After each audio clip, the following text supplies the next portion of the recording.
Kembali lagi di channel pembelajaran bahasa Indonesia, masih bersama Ibu Meldawati MPD, Guru Bahasa Indonesia SMA Negeri 2 Sumatera Barat.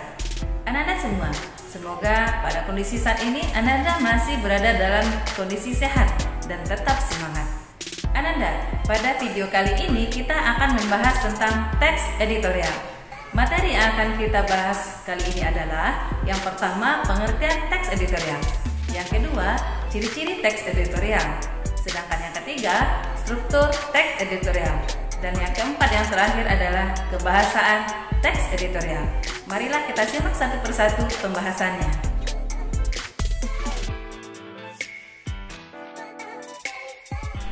Ananda, mari kita simak apa itu teks editorial. Teks editorial merupakan opini atau pandangan redaksi di surat kabar terhadap isu atau masalah aktual yang terjadi di lingkungan masyarakat.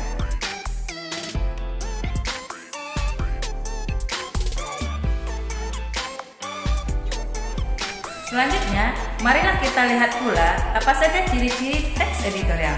Yang pertama, topiknya aktual. Maksudnya adalah isu yang dibahas dalam teks editorial merupakan isu yang hangat dibicarakan di kalangan masyarakat. Yang kedua, logis dan sistematis. Mengapa demikian? Supaya masyarakat umum yang membacanya mudah memahami dan mengerti pembahasan di dalam teks editorial. Sedangkan yang ketiga, opininya bersifat argumentatif. Maksudnya adalah opini atau pendapat yang disampaikan harus disertai dengan bukti dan data-data yang dapat menguatkan pendapat tim redaksi. Dan yang terakhir, menarik, singkat, dan jelas, supaya masyarakat umum tertarik untuk membaca teks editorial. Itulah ciri-ciri teks editorial.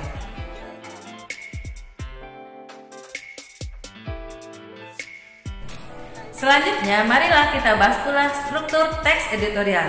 Struktur teks editorial ada 3. Yang pertama, pengenalan isu. Isinya berupa pengenalan isu fenomenal atau aktual atau kontroversial yang terjadi di masyarakat.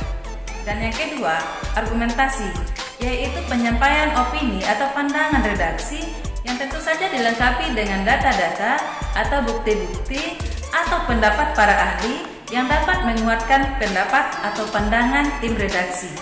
Dan yang terakhir, yang ketiga, adalah penegasan ulang. Isinya adalah mengulang kembali pendapat atau menegaskan kembali, menguatkan kembali argumen yang telah disampaikan sebelumnya. Tentu saja tujuannya adalah untuk menguatkan dan menarik perhatian para pembaca terhadap apa yang disampaikan oleh tim redaksi.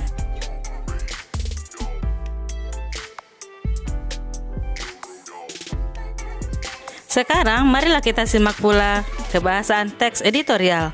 Pertama, kalimat retoris. Kedua, kata populer. Ketiga, kata ganti penunjuk. Dan keempat, konjungsi kausalitas. Nah, marilah kita bahas satu persatu. Yang pertama, kalimat retoris. Kalimat retoris merupakan kalimat tanya tidak perlu dijawab, tetapi hanya direnungkan saja. Contoh, bagaimana mungkin kita tidak peduli pada kondisi saat ini? Nah, pertanyaan itu tidak perlu dijawab, tetapi hanya untuk direnungkan saja. Yang kedua, kata populer. Kata populer merupakan kata-kata yang sering digunakan masyarakat dan mudah dipahami oleh masyarakat. Contoh, menilai lebih populer dibandingkan mengevaluasi. Sasaran lebih populer digunakan dibandingkan target. Nah, itulah kata-kata populer, mudah dipahami dan sering digunakan masyarakat. Yang ketiga, teks editorial banyak menggunakan kata ganti penunjuk yang merujuk pada peristiwa, waktu, dan tempat. Contohnya adalah ini, itu, di sana, tersebut, dan lain sebagainya.